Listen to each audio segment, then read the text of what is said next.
meeting of the Environment Natural Resources Finance Division to order. A quorum is present. Representative Fisher. Yes, if I could move the minutes from the April 2nd meeting for approval. All those in favor? Aye. Opposed? The minutes are approved. Chair Hansen, would you like to move the Environment Natural Resources Finance Omnibus Bill? Thank you, Madam Chair. I would move House File 2209 be recommended to be referred to the Ways and Means Committee. And would you like to move the DE3 amendments? Thank you, Madam Chair. I will move the DE3 amendment. And members, what we're going to do is move the DE3 amendment onto the bill so that we can then have the subsequent amendments to the bill, the DE3 amendment. So I would move the DE3 amendment. Is there any discussion? All those in favor, please signify by saying aye. Aye. Opposed? The motion prevails. The amendment is adopted. And we will begin with the amendments. First up, Representative Hansen, I believe you're going to withdraw the A6 amendment.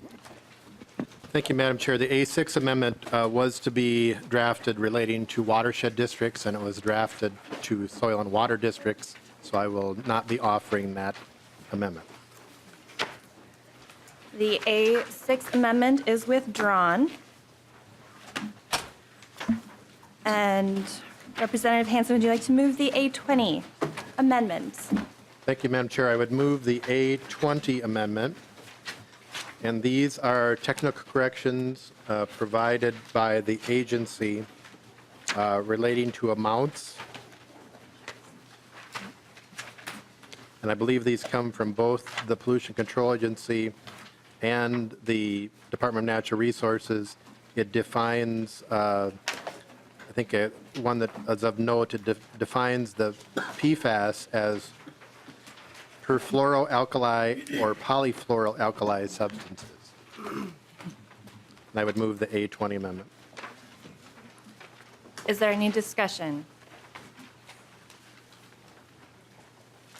All those in favor, please signify by saying aye. Aye. Opposed? The motion prevails and the amendment is adopted. Next, we will take up A17. Yes. Representative Ashland, would you like to present your amendment? Thank you, Madam Chair. The A17 amendment, thank you. The A17 amendment is a technical change coming from the department to just make sure that we have the two funds listed separately and can be done appropriately. I'll move the A17 amendment. Thank you. Any discussion? Madam Chair, I would support the amendment. All those in favor, please signify by saying aye. Aye. Opposed? The motion prevails and the amendment is adopted.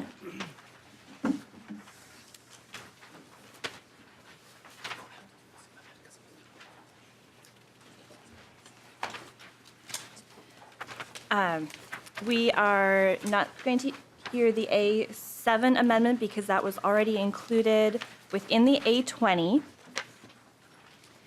And we will pick up the A18 amendment. Chair Hansen, would you like to move the A18 amendment? Thank you, Madam Chair. I would move the A18 amendment. This repurposes $50,000 that in the DE3 amendment had been appropriated to the Lower Min Watershed District. Upon review of the budget, that is not needed. There's already funding in the governor's budget for the Lower Min, so that $50,000 is repurposed to local unit government for the storm. This would be the Representative Lippert bill, where the trees and that had blown into the lake. So this provides half of their request for that storm debris removal from Roberts Lake. Is there any discussion? Representative Fabian. Thank you, Madam Chair. Representative Hansen, just to be clear then, they would make up the difference. I think they had $100,000 in the Lippert bill, then that would be a local match. Is this money available to them if they don't do their $50,000 match? Chair Hansen? Madam Chair, my intent was that they would match, but it's not explicit in this bill. Representative Fabian? Thank you, Madam Chair. Well, thank you for that, Representative Hansen. I think that as the bill moves forward, it would be a good clarification that this money is available if they have a local match. Thank you. Chair Hansen? Any other? Ask for your support. All those in favor, please signify by saying aye. Aye. Opposed? The motion prevails. The amendment is adopted.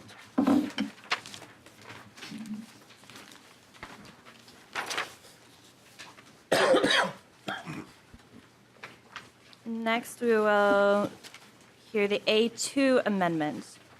Representative Eklund, would you like to move your amendment? I'll move the A2 amendment, Madam Speaker. Madam Speaker.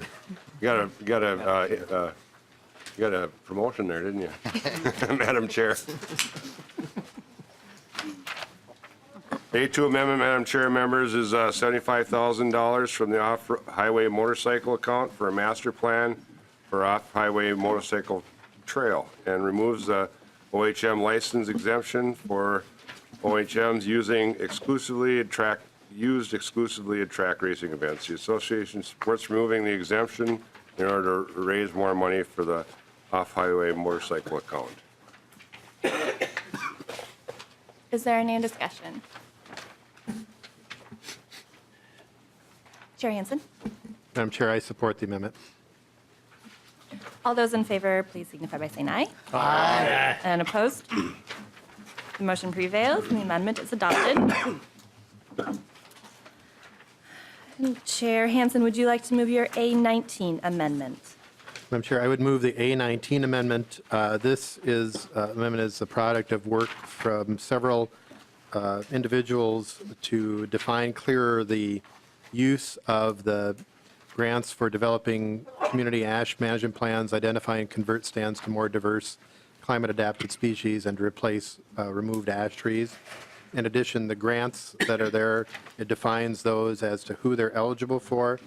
And then on the back page, it relates to the biomass fuel, defines that is for grants to counties rather than local units of government, and that the wood waste is the St. Paul District Heating and Cooling or another agricultural biomass combined heating and power plant owned in partnership with a government entity located in the state. There may be people who would like to testify in support of this if there are any questions.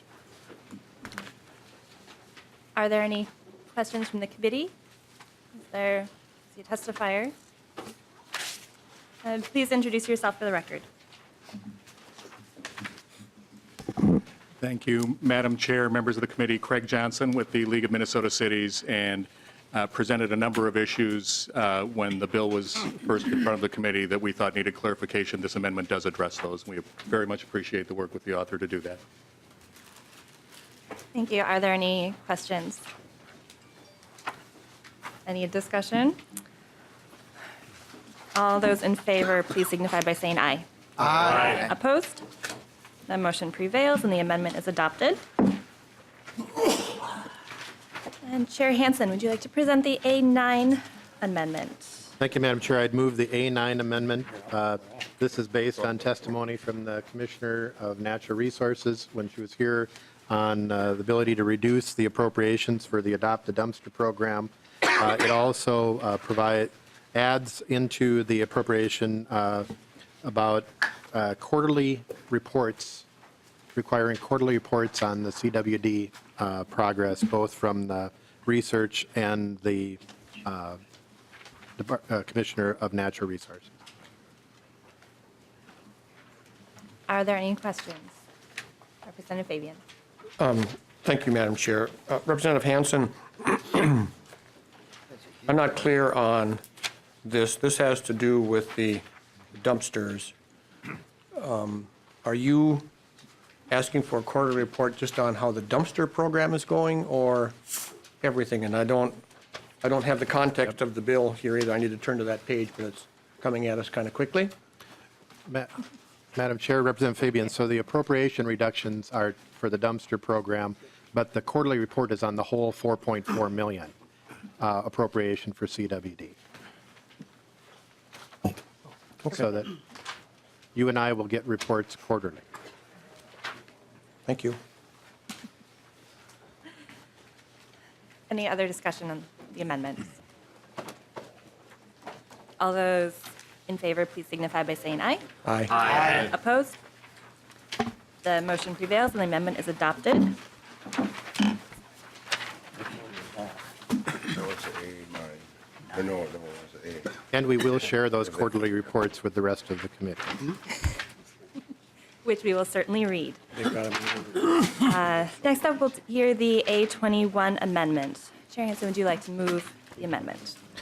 Thank you, Madam Chair. The A21 amendment is the language provided for the Pollution Control Agency to clarify the carpet stewardship program. Are there any questions? Any discussion?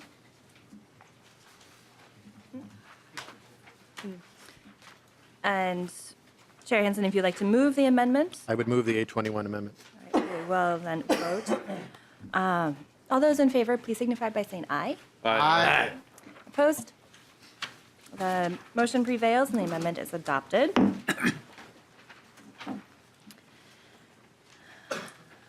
And we'll next hear the A19-422 amendment. Representative Eklund, would you like to move your amendment? Thank you, Madam Chair. I'll move the A19-422 amendment. Madam Chair, members, this amendment is brought forward because on these aquatic invasive species surcharge, a lot of these small boats and small resorts and nonprofits have several boats in their properties that never leave the lake they're on.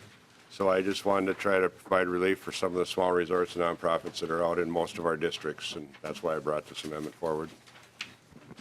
Thank you. Is there any discussion? Representative Fabian? Thank you, Madam Chair. And Representative Eklund and Heinzman, I know, are concerned. Does this fit into, and Lewick, does this fit into what you were attempting to do earlier? I'm assuming so, but thank you. Chair Hansen? I support the amendment. All those in favor of the A19-422 amendment, please signify by saying aye. Aye. Opposed? The motion prevails and the amendment is adopted.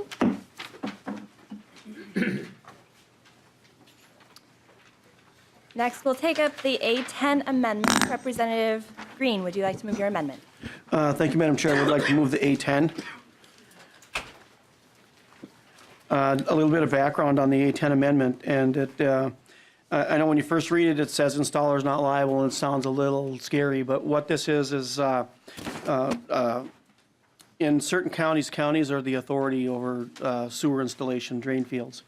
And if you're familiar with the process, you can have a slight difference in color modeling, and that would, and so you'll have to have enough separation between wherever that color is and maybe up to 3 feet above that. So that's why we have a lot of mound systems. And what is happening is that the systems are installed, and the counties will inspect the systems, and they will sign off on them. So they're good to go. But if there's anything that triggers another test of that sewer, in some counties what they're doing is they're going back and they're reboring, but they're boring right on top of the drain field. And if you know what that would do, you're boring down into ground now that has water in it from the drain field itself. And what they're doing is they're requiring them to come in and redo those drain fields. But it's only in certain counties. And so what this bill is doing is says that it doesn't have anything to do with negligence or misconduct. If that system fails for an installer mistake, they're still liable. But if it's just because of the modeling and they're drilling a boring hole, what this says is once that county water sewer authority is signed off, then there's no more liability to the installer at that point for if they happen to find color later. that makes sense, and I'll answer questions on it. Thank you. Are there any questions? Representative Becker-Finn. Thank you, Madam Chair. And my concern is that the amendment has to do with liability, and I don't think we want to have to send this bill over to the Civil Law Committee. And I don't know if that's been, if that's been part of the discussion. This language is new. I don't think we heard. Did we hear this bill as a standalone bill? Representative Green. Thank you, Madam Speaker, and Representative, no, we didn't. I did submit the bill, and it did not get a hearing. And, but this isn't something that I brought forward on my own. I'm getting a lot of complaints within my counties, and the installers are very frustrated, and they said, can't you do something about this? Because, this is costing us a lot of money after they've already okayed our sewer systems. And so that's why it's here today. Representative Becker-Finn. Thank you, Madam Chair. And I guess I still have concerns. I wouldn't want to have to send the whole bill over to the Civil Law Committee. So I guess I would oppose the amendment. Chair Hansen. Madam Speaker and members of the committee and Representative Green, I think we've talked about this in previous years a bit. I seem to remember it. And I don't, did it go to this committee or did it go to the Environment Policy Committee? Representative Green. Madam Chair and Representative, I do believe it was supposed to go to policy, but I also think that your bill here today has the policy provisions in it, so that's why I brought it here. And I don't think that the policy committee is meeting anymore. So, Chair Hansen. And Madam Madam Chair, we may not be meeting anymore either, but I would be interested in the future on this because I remember it, and I think it is a challenge out there. I think Representative Becker-Finn brings up a good concern. I don't want it to have to go to civil law.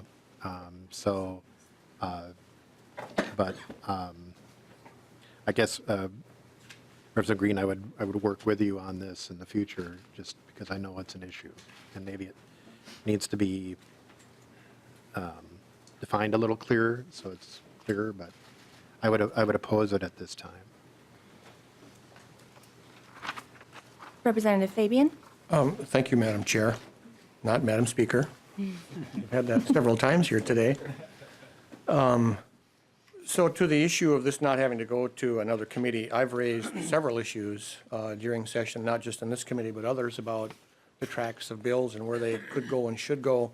It's interesting to me that now when the table may be turned a little bit, it's a concern. So Representative Hansen, though, I would ask if you seem to be willing to continue this conversation, can you give Representative Green and the committee some assurance that even in this legislative session, as things move through the process, you'd be willing to sit down and hear the concerns of rural counties? And it's not just his county, it's all counties where we have the SSTS systems, and we're trying to make it possible for the installers to be able to keep their costs down and do a good job. And where they're liable, as Representative Green pointed out, they're liable for something. So thank you. I would appreciate that affirmation.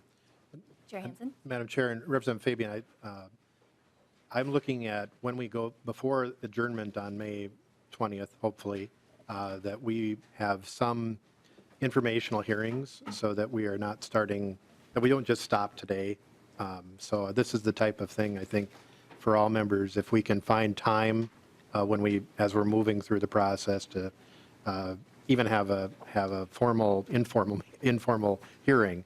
But separate from that, I would meet with you and Representative Green.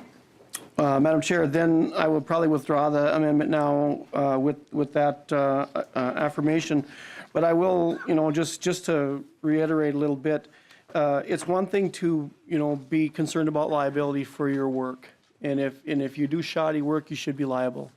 But if you've done everything according to the specifications put out by the authority, and the authority does sign off on your work, then you should have a little bit of security against being liable for things that are no longer within your control. So this is a pretty important bill, and I would look forward to working on it. Thank you. Representative Green has withdrawn the A10 amendment. Next, we'll hear the A11 amendment. Representative Green, would you like to present and move your amendment? Thank you, Madam Chair, and I would like to move the A11 amendment, and I would also, before we go forward with this one, I would like to ask Ms. Taylor a question, because I've been getting mixed information coming back on this. When this first came to me, what happens is our soil and water districts are very big in northern Minnesota, and so when they have a joint powers together, and when they meet together, we can have people within our soil and water conservation districts driving from Roseville, for instance, way down to almost southern Minnesota, and they're having trouble getting the folks to the meetings. And so when I suggested to them that why don't they do teleconference meetings because it seems to make sense with our technology, they told me that they couldn't. So I checked with our research and I got some information saying that, no, it doesn't look like they can. And now I'm getting some other information saying, yeah, maybe they can. So I'd like to ask Ms. Taylor for clarification before we move forward on this. Ms. Taylor? Madam Chair, Representative Green, I had a little conversation with Deb Dyson in our office who handles this, and she's definitely the expert on open meeting law. But she did say that she does believe that they have the authority to do like Skyping and interactive TV already. It's possible maybe they are trying to do some other sort of telephone use, but as far as she understands, they can Skype and interactive TV already. Representative Green? Well, yeah, with those, I wish that I would have had that information earlier. Like I said, I was getting some mixed information on that. So with that, then I would also withdraw this one. And but I will say that if it comes back and maybe there is some other differences, that I would probably be bringing this back again too, because it has become a problem in our areas.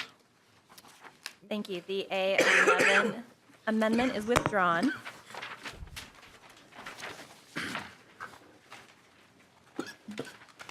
Next, we will hear the A3 amendment. Representative Lewick, would you like to move your amendment and present? Thank you. I'd like to move the A3 amendment. And what this is about, Crow Wing County has a large complex of several thousand acres. We refer to it as the Mississippi River Northwoods complex.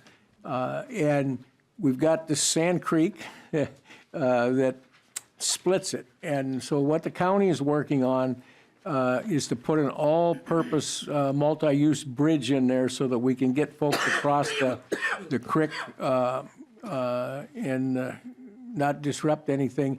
The reason we're asking that we would move $150,000 from the ATV account to Crow Wing County is it is property that they manage, and it's in a much longer, bigger complex. It actually protects about 9 undeveloped miles of Mississippi River. And in addition to somebody's got to put a bridge across that creek. And when I say somebody, another thing that's going to impact that here in the future is we've got the Cuyuna Lake State Regional Trail that would go from Brainerd all the way down to Aiken, Minnesota. We've almost done with the center segment of it. The segment that goes back from Crosby Ironton to Brainerd has to go right through this area.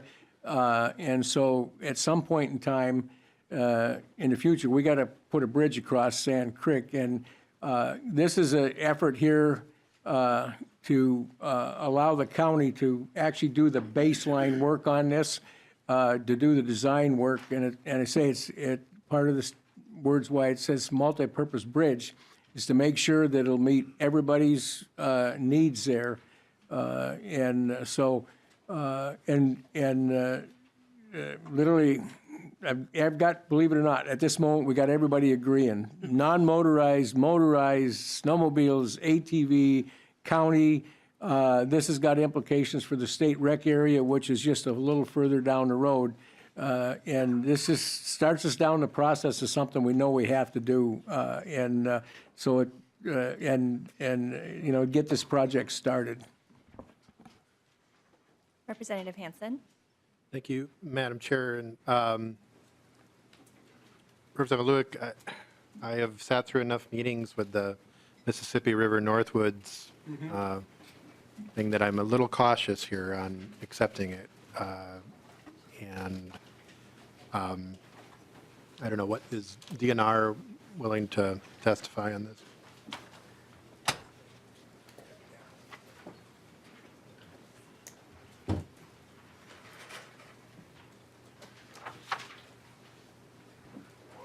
Mr. Meyer. Madam Chairman, members, for the record, Bob Meyer, DNR.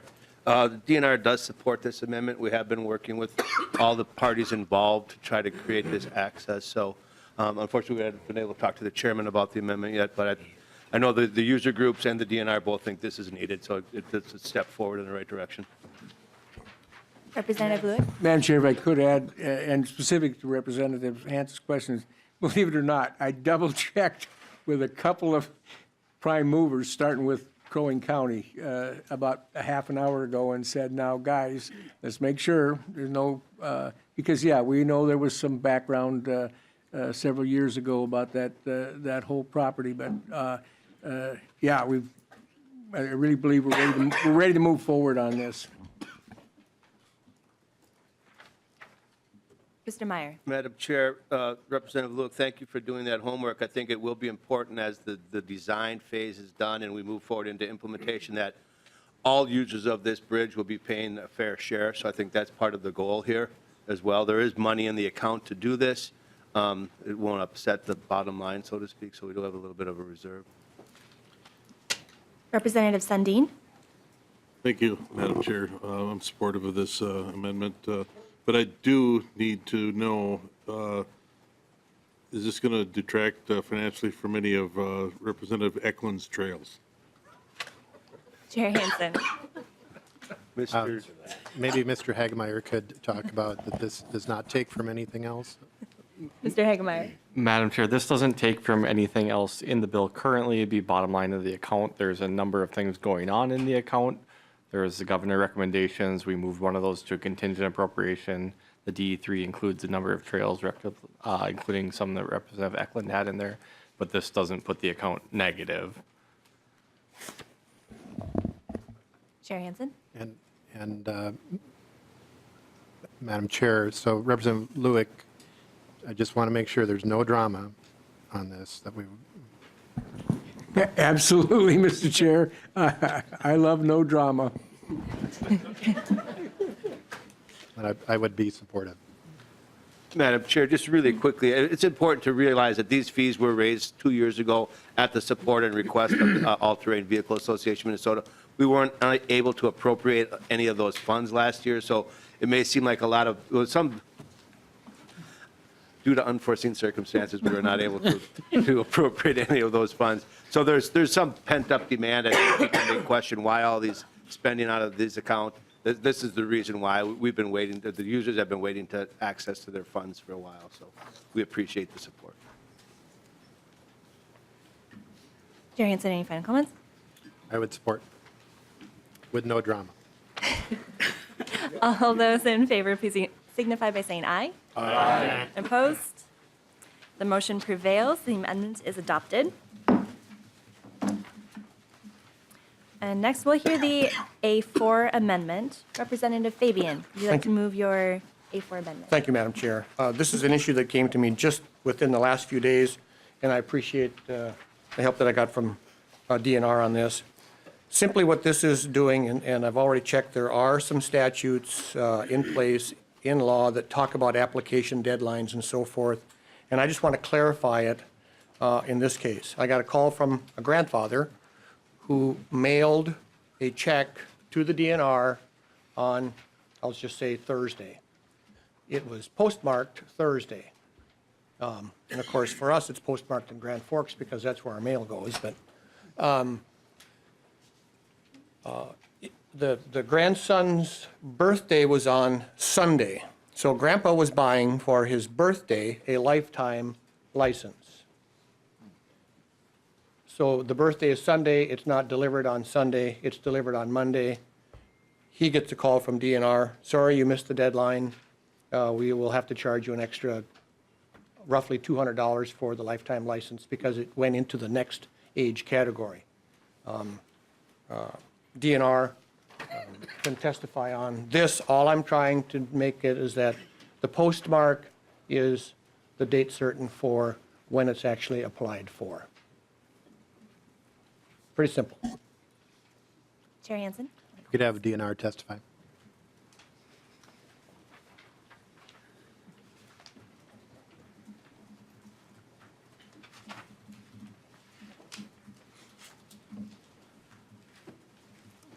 Mr. Meyer? Madam Chairman, Bob Meyer, DNR.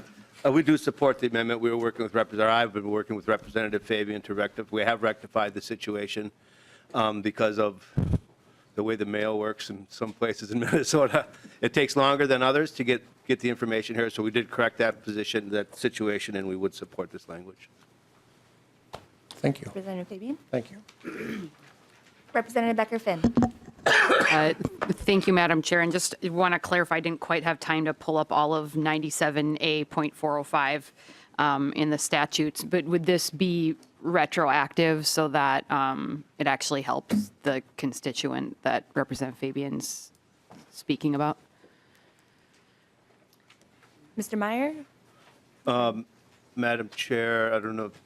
This situation that Representative referred to was able to be addressed administratively. We corrected that. I personally called the father and congratulated him for buying his son a license. So Grandfather. Whatever we can do to make sure people are getting outdoors, we're obviously going to do.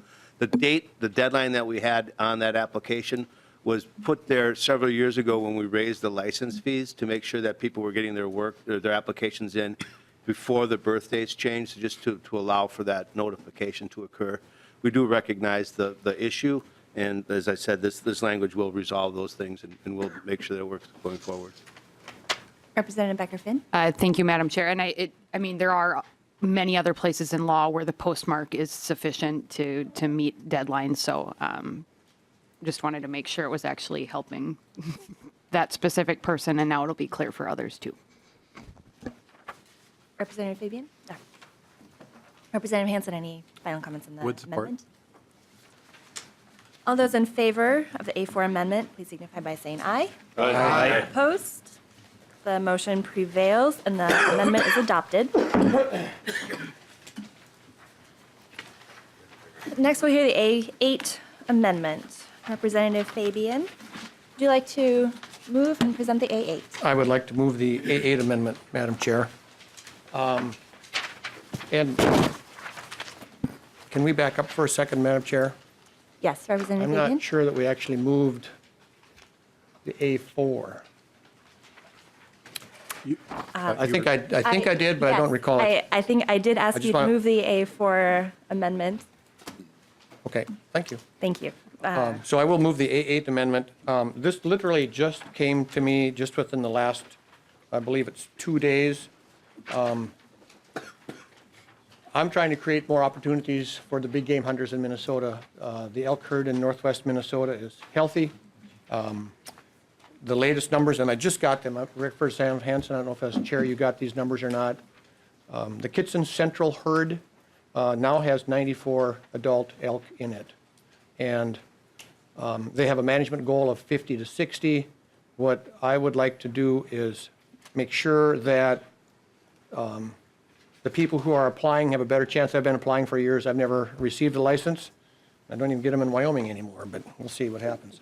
And so what I'm trying to do is make sure that we give lots of opportunities to the big game hunters who are interested in this. The other thing that I would like to do is, if you are successful in the draw, it's a one-time deal.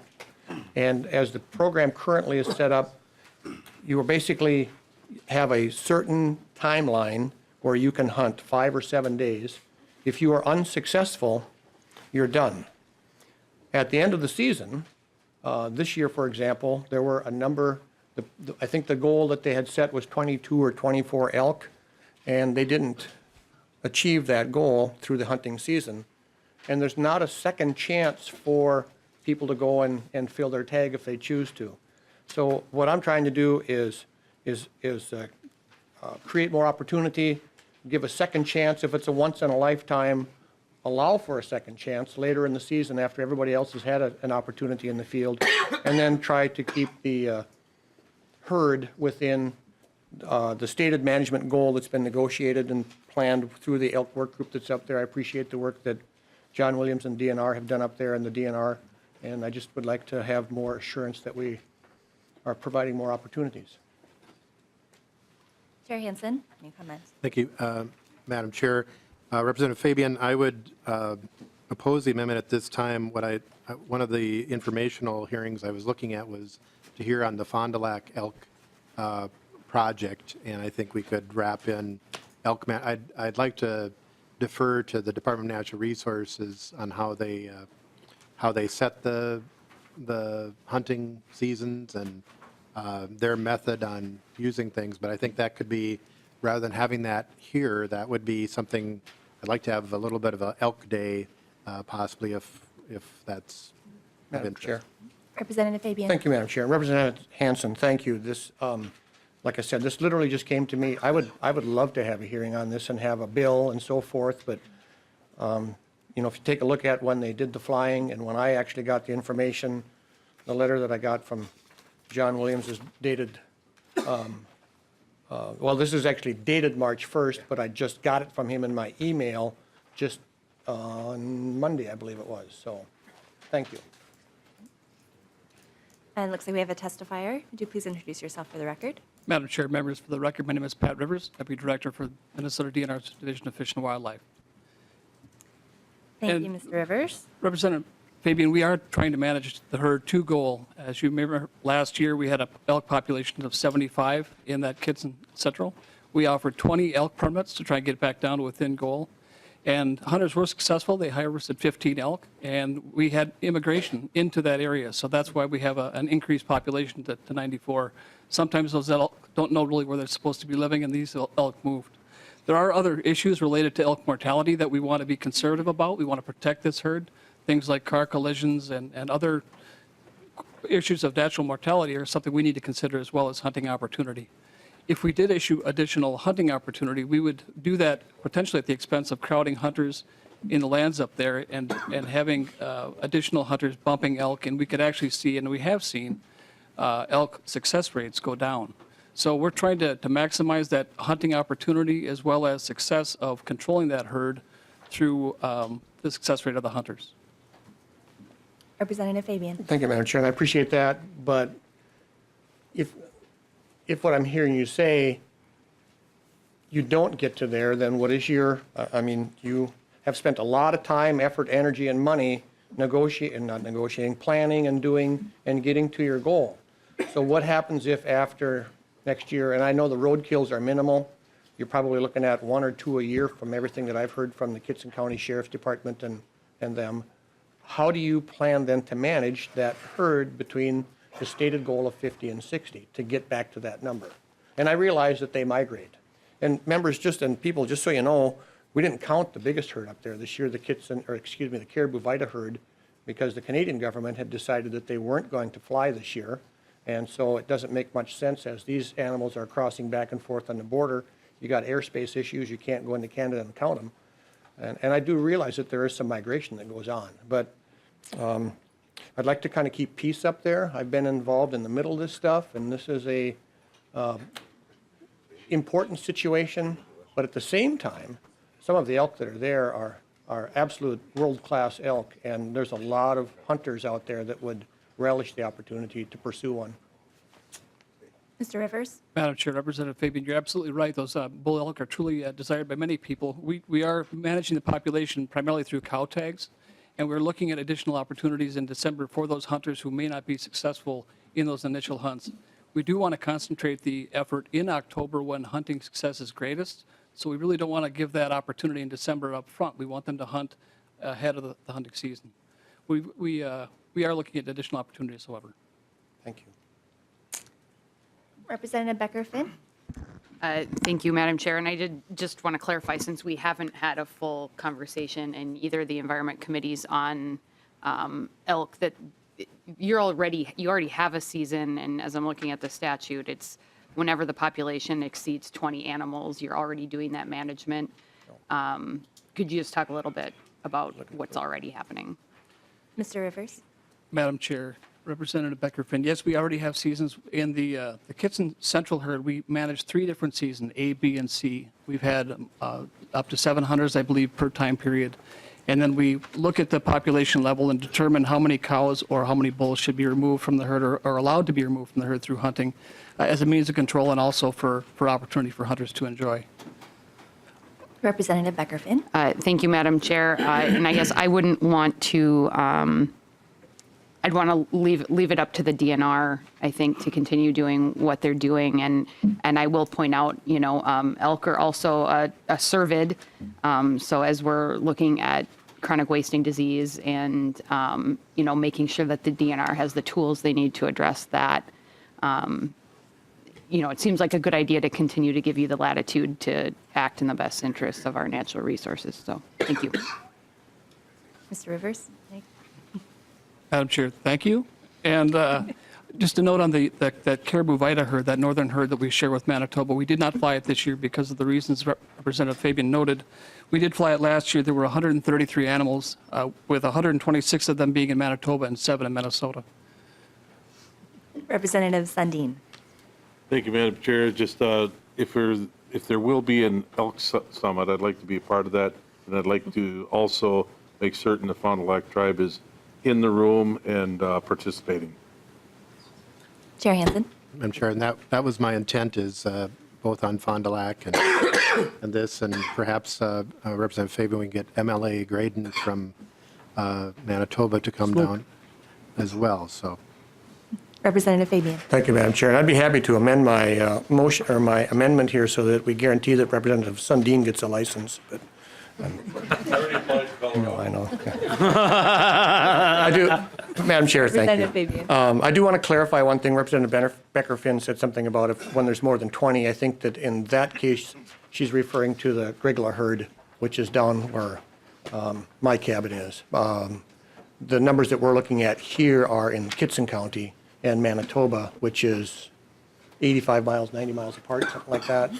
So I think that's where you're at. But Representative Becker-Finn. Thank you, Madam Chair. I mean, it's 97B.515, which is the taking elk chapter, so it doesn't specify which herd they're referring to. Representative Hansen. And Madam Chair, I would oppose at this time. No further discussion? All those in favor, please signify by saying aye. Aye. Aye. And oppose? No. The motion does not prevail and the amendment is not adopted.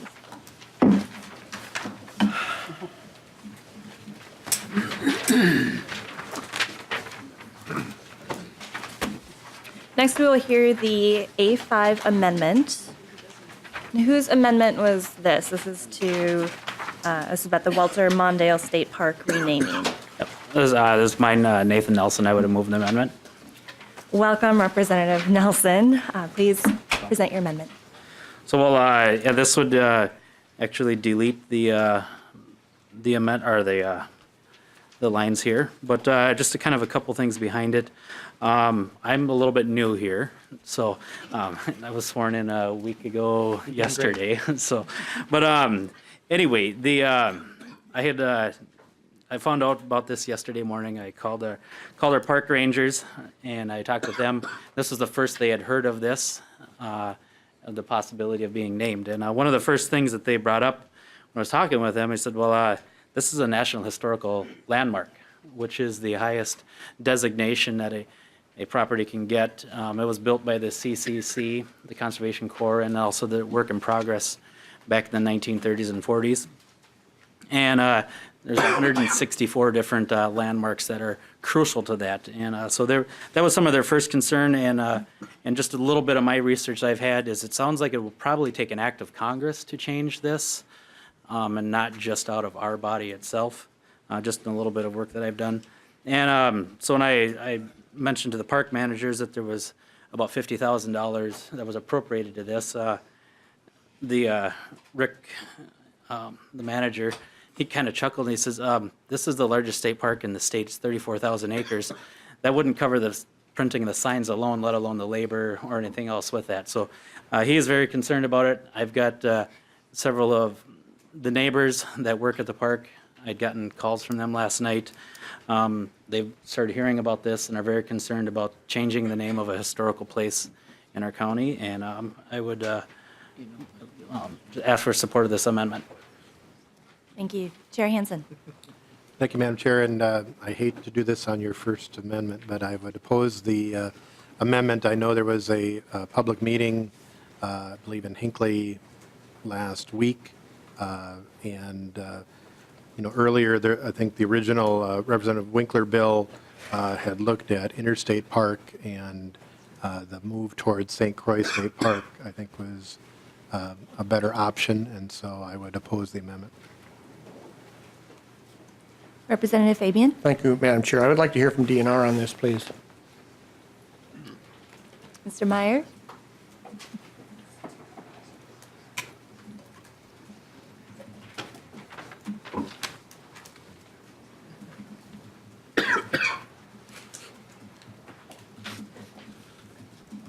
Madam Chairman, members, Bob Meyer, DNR. State parks are named in statute. Some state parks can be renamed. This is part of an ongoing conversation I know Representative Winkler is having with different communities throughout the state. Hinckley was receptive to the name. There are some challenges in changing the name, primarily the fiscal part of it. The $50,000 is probably a little south of what we're going to need. But it's part of an ongoing communication, or ongoing conversation that we're having with the legislature, and Representative Winkler, frankly, is having with local communities on how do we recognize the great work that Walter Mondale has done for the St. Croix River system. So there are a few concerns about implementing this language. Obviously, the legislature provides direction, and the DNR follows the direction the legislature provides us. So we welcome the opportunity to be part of the conversation, and this is just one option that's on the table at this point in time. Representative Fabian. Thank you, Madam Chair. When we had the hearing and Representative Winkler was here, I thought that there was some movement towards, there's a scenic route or byway or something there, and that was going to be something that would be looked into. What happened to that option? Mr. Meyer or Chair Hansen? Madam Chair and Representative Fabian, I believe they had that public meeting over the weekend, and that shifted kind of the focus on that, because I remember that conversation as well. But I think from public input, St. Croix State Park was a better option. Representative Fabian. Thank you, Madam Chair. So then, Commissioner Meyer, how do you, Representative Nelson is doing a great job representing his constituents. How do you plan to weave through and navigate through congressional designation of this as a national historical landscape or whatever it's called? Madam Chair, Representative Fabian, we did check on that issue this morning, and from what we've learned, there would not need an act of Congress to implement this name change. If there's other information that we're not aware of, we certainly should talk about that. Obviously, there would need to be a historical review, so work with the State Historical Preservation Office, SHPO, on some of those pieces. But from what we've learned, that there would not need to be any congressional action federally. Representative Fabian. Well, thank you, Madam Chair. Members, we haven't had a hearing on this park. We had a hearing on another option. I think we would be doing a really disservice to the people that live up in that area. Granted, there was a public meeting or whatever, but the public meeting, according to what I'm hearing here, was to discuss the option of the scenic byway, and then somehow at that meeting, it shifted over to this.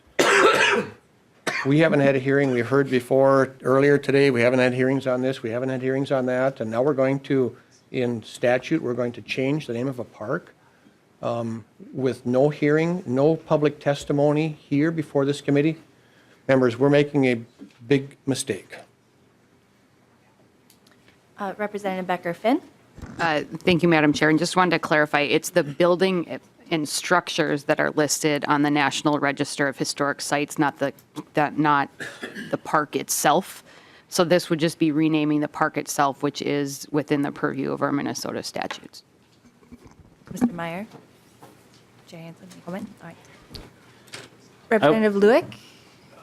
Thank you, Madam Chair. And I guess I would simply comment that in deference to, Walter Mondale's a great citizen of Minnesota. I think we're being a little short-sighted here. This should be a discussion amongst all the people in Minnesota, not the people at Hinckley, they're right next door, but to me. But that's. I mean, I think we're really jumping the gun here. I mean, this should be a discussion of the people of Minnesota, not one particular region or section. And so I would just suggest that this is way premature, and let's let everybody, all the citizens of Minnesota, consider this. And by doing this, you're simply short-stepping and eliminating that opportunity. So I would suggest that we could just hold on to this and maybe have some more informational hearings down the road. And Representative Tice? And thank you, Madam Chair. And Representative Hansen, I tend to agree that this is a state issue and not a regional issue. We look at a lot of times renaming roads and trails and things like that after people. And I kind of have an issue with the fact that usually they're not with us anymore. And that is not the case here. So I would rather see a conversation where we do talk statewide. My family and I, when our sons were younger, spent a lot of time at the state parks. And now to rename them, I think really is a disservice to the rest of Minnesota. St. Croix State Park and all the state parks are pretty much named for regional significance. And to change this, really, I just have an issue with that. I think if we're going to name it after someone, we should look more at a byway or a trail or something like that. I think that would be a great way to honor what Walter Mondale has done. But to just say that it's a regional issue, I don't agree with that at all. And I think it should be vetted throughout the state. Thank you. Representative Fabian? I'll pass. Representative Nelson? I would just like to add that when I was talking with the park ranger yesterday, he said they did reiterate that Mr. Mondale had done a tremendous amount of work for the St. Croix River scenic, just keeping it kind of in its natural place, and he really appreciated that. But again, he reiterated that naming the park after him is not something that he would support as a manager, but thought that we could really see something else that would be better approved, and I would ask for a roll call on this vote. Representative Green? Thank you, Madam Chair. I have probably a question for research, but first, I know there's a timeline you have to have, and when you advertise for a public meeting, usually has to be in the paper like 2 or 3 weeks before the meeting, has to be advertised twice in some cases. And I'm wondering what the timeline was on this, when the meeting was and how it was advertised. Does anyone know that? Chair Hansen or perhaps Mr. Meyer?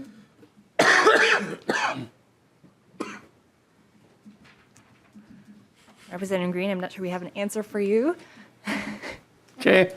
Well, I'd like to find that out, and I would rather not put this into the bill. I mean, we're going to have informational hearings later on other parts of our other amendments that we've had, and that might be a good idea for this one as well.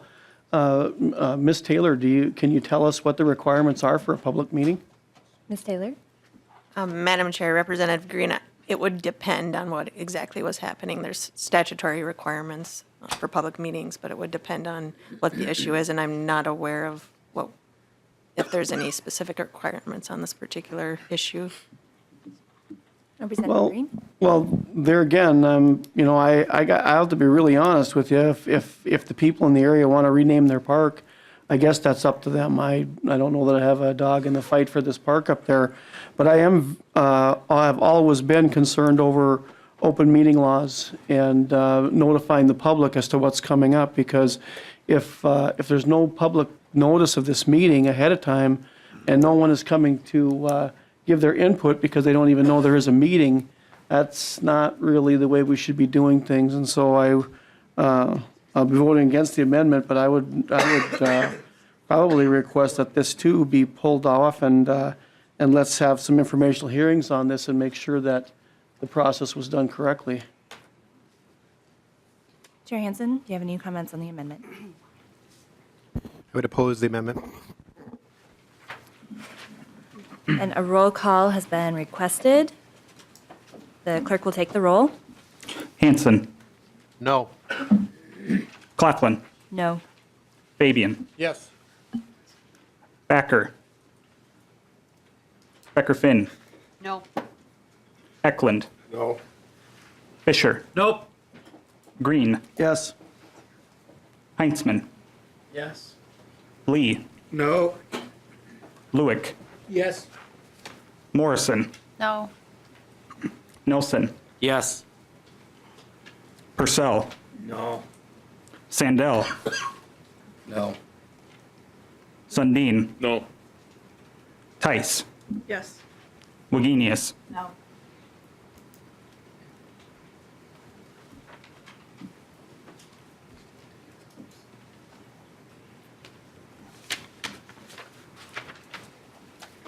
There are 6 ayes and 11 nays. The motion does not prevail. The amendment is not adopted.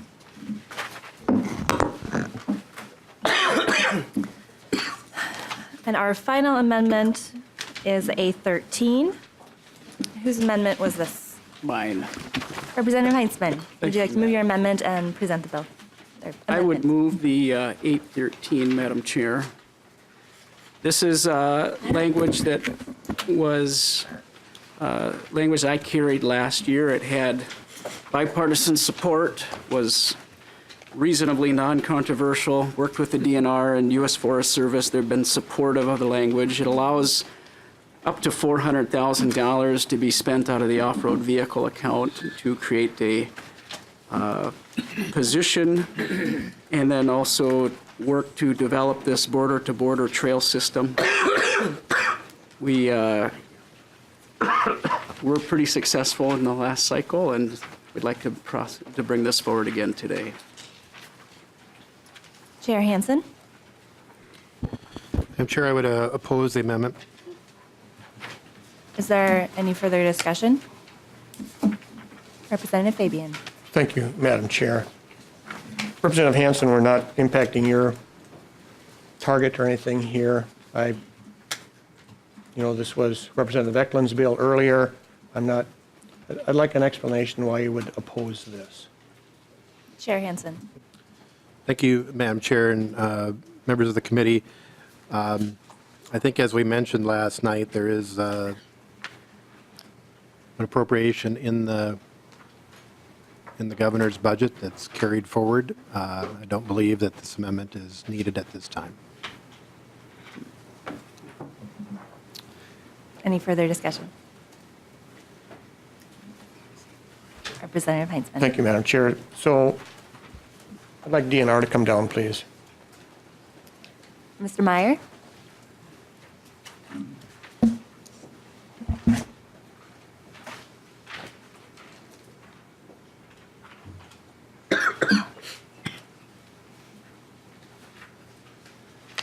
Representative Fabian?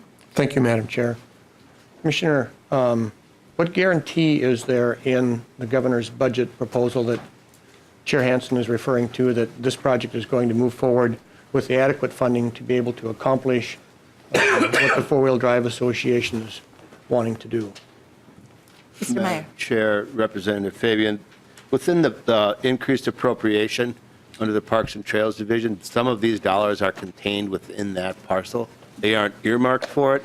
Mr. Hagemeyer could identify where that is in the bill. I don't have the bill in front of me in that section right now. I think it's important to note that this route, as was discussed in committee previously, is like a scenic byway or something like that. The roads are already there. You can drive your highway licensed vehicle on these routes right now. All we're simply doing is linking a series of roads, trunk highways, county roads, some forest roads in certain cases that we've gone through and looked at that we feel are sustainable to handle this traffic, and we're identifying that on a map. So I know there's some angst out there with people. For example, the route goes right past my hunting camp. So these are routes that I can drive my four-wheeler on or my truck on, my ATV on right now.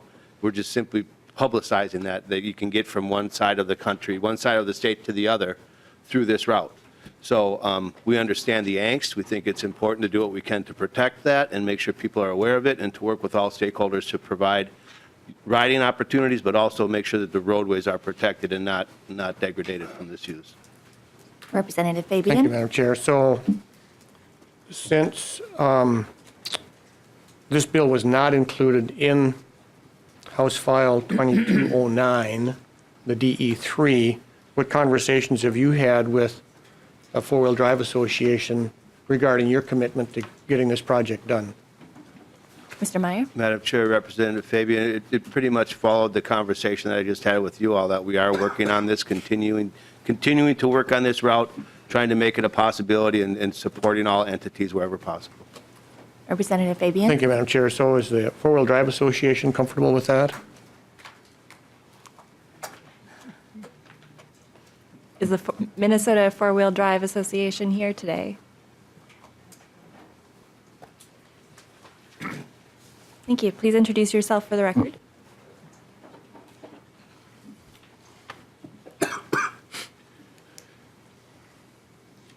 Madam Chair, members, Dan Larson, Minnesota Four-Wheel Drive Association. The preference certainly be to have the committee take the same action it did last year, which was to move the provisions in the amendment into the omnibus bill. I don't know how much more you want from me than that. That would be our preference. Representative Fabian? Thank you, Madam Chair. So, Mr. Larson, the money that is being requested in this amendment, where does that money come from and who pays into that account?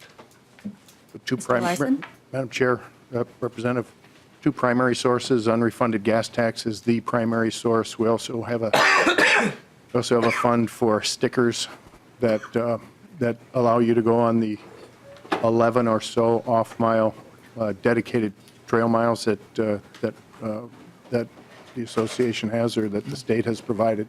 So unrefunded gas tax, tab, and sticker fees. Representative Fabian? Any further discussion? Chair Hansen, any comments on the amendment? Would oppose the amendment. Representative Heinzman? Thank you, Madam Chair. Just a couple of things. I'd like to point out that a portion of these dollars are really there to try to work with counties and help counties. That's something that the current language doesn't offer in the quantities of dollars necessary. It may be that in some situations there may be some maintenance that's needed or otherwise. And we're really trying to create this position so that we can work with our counties and work with DNR and others to try and establish this. And like we were talking about a moment ago, we're not putting vehicles in places that they're not already allowed to go. They're licensed vehicles, and just moving people through these scenic areas, allowing some more revenues from that activity to reach out through the state. There'd be some obvious tourism activity relative to that happening statewide, and really allowing people to have a guide where they know this is where they can be at day 1 through maybe day 5, day 10, whatever their trip may allow. This is really a neat thing that we can do. Doesn't cost a ton of money, and I hope that members could support the amendment. Representative Green? Thanks. I wasn't not going to speak on this because this is another thing that, these people are paying for this themselves. It's the money they've paid into this account.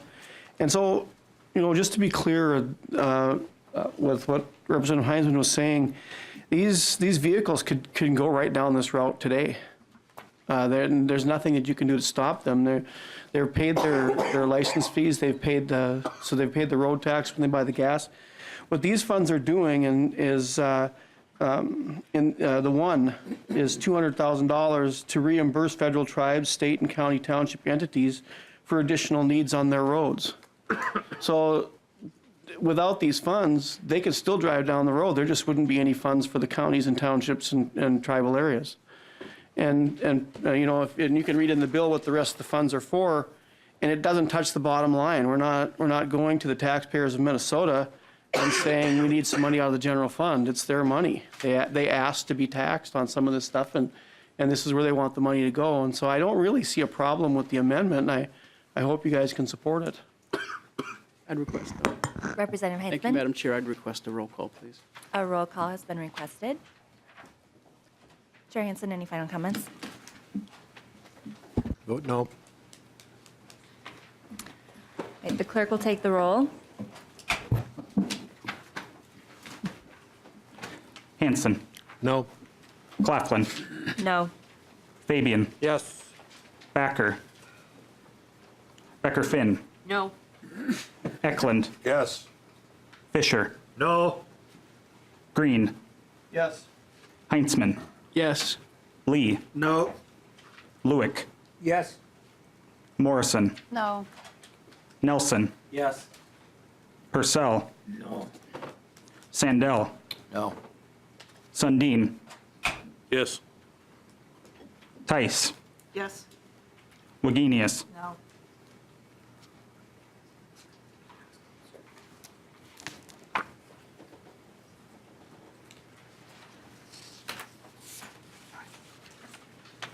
The vote is 8 ayes and 9 nays. The motion does not prevail. The amendment is not adopted.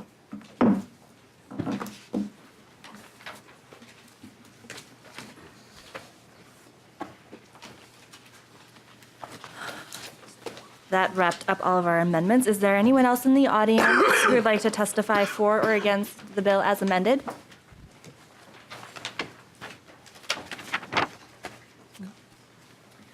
Representative Hansen, do you have any closing comments? Members of the committee, the chair, and members in the audience and those watching at home, House File 2209 as amended is a comprehensive environmental and natural resources bill.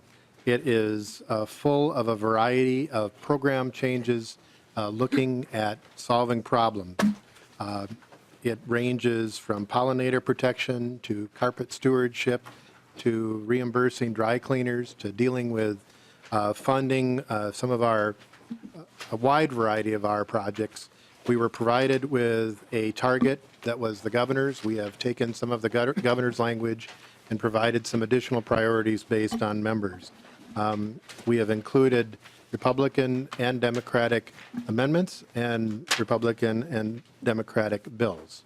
So I am asking for your support for this comprehensive bill. I would renew my motion that House File 2209 as amended be recommended to be re-referred to the Ways and Means Committee and direct staff to make any technical corrections to conform with the action and intent of the division.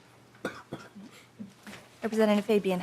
Thank you, Madam Chair. Representative Hansen, I apologize for coming in after you have kind of given your closing, but I do have a couple of tabs in my notes here. I'm looking for, on page 58, the deer license, and crossed out the donation and the surcharge for that. Would you go back through that for me again and re-explain what's going on there? And then also the same thing down on 58.23. Chair Hansen. Madam Chair, and I think if we could have Mr. Hagemeyer, this was the bill relating to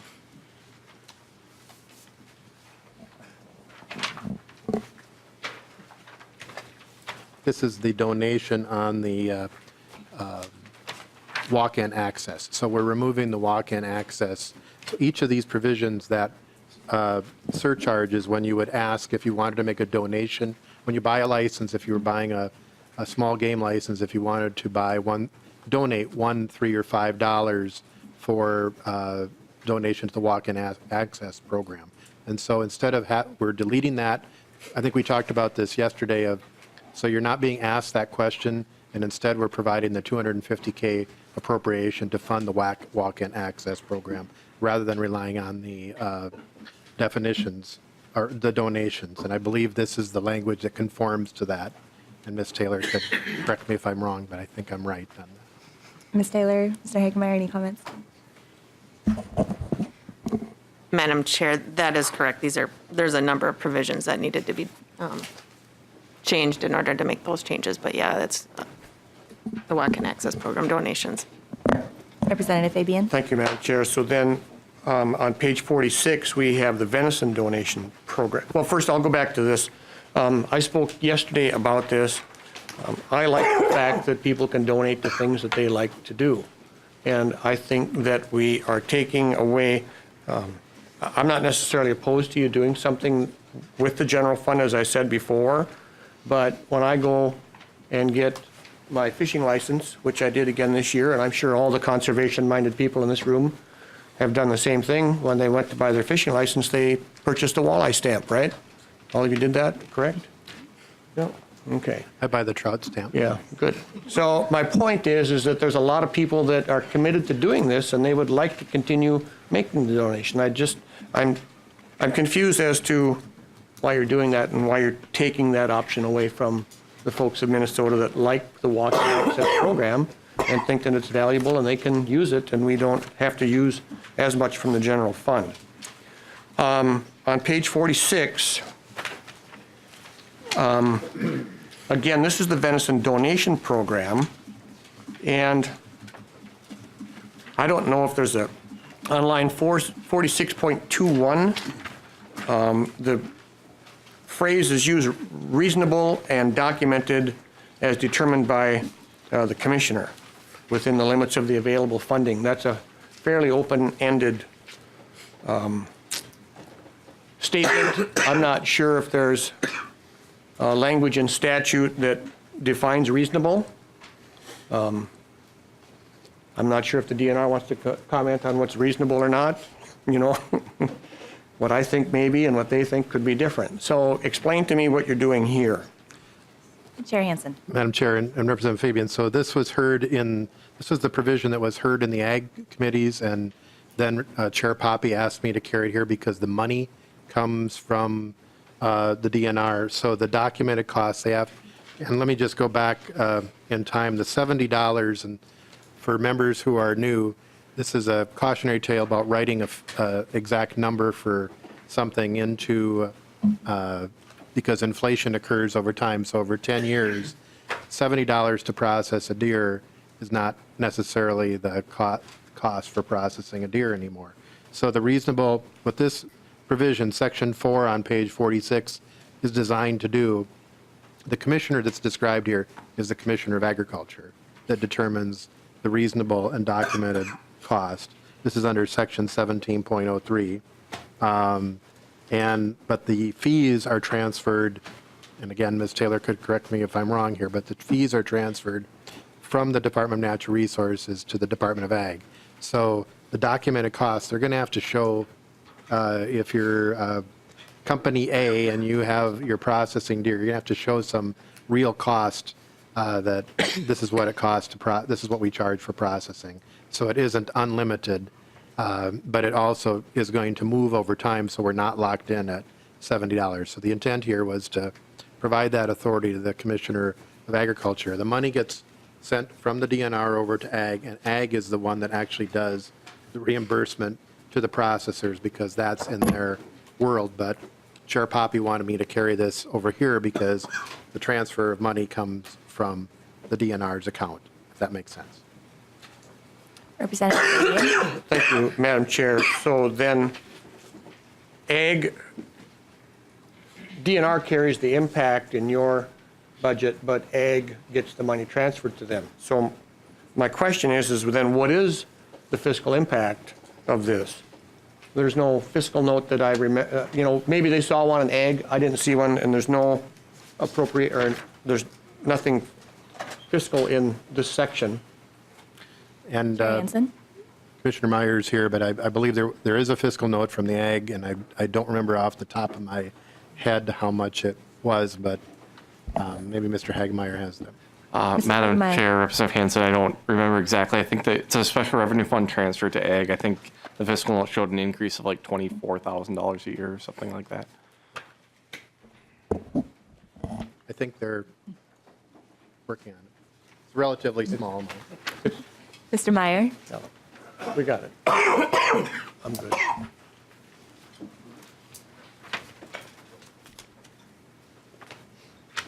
Madam Chairman, Representative Fabian, Bob Meyer, Department of Natural Resources. Our fiscal note shows about $24,000 impact per year based upon, and then it's looking at about an average of about $150 per deer, which I think is about the going rate right now.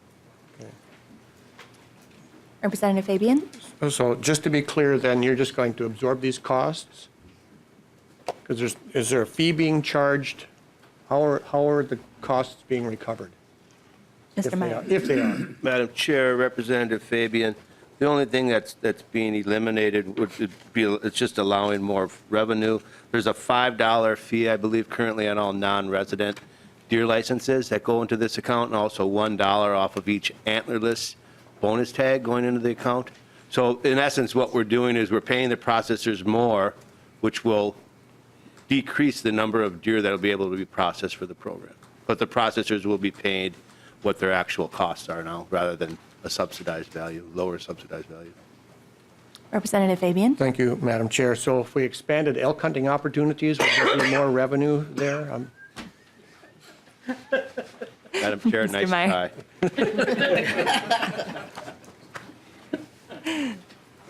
Are there any further questions for Chair Hansen? Chair Hansen, would you like to renew your motion? Yes.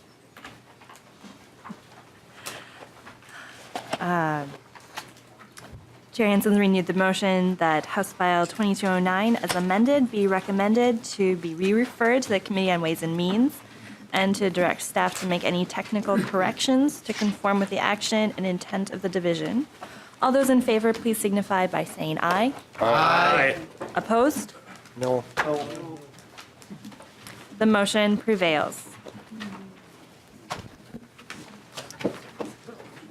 Chair Hansen. Any comments? Thank you. Okay, we are adjourned. We're done now.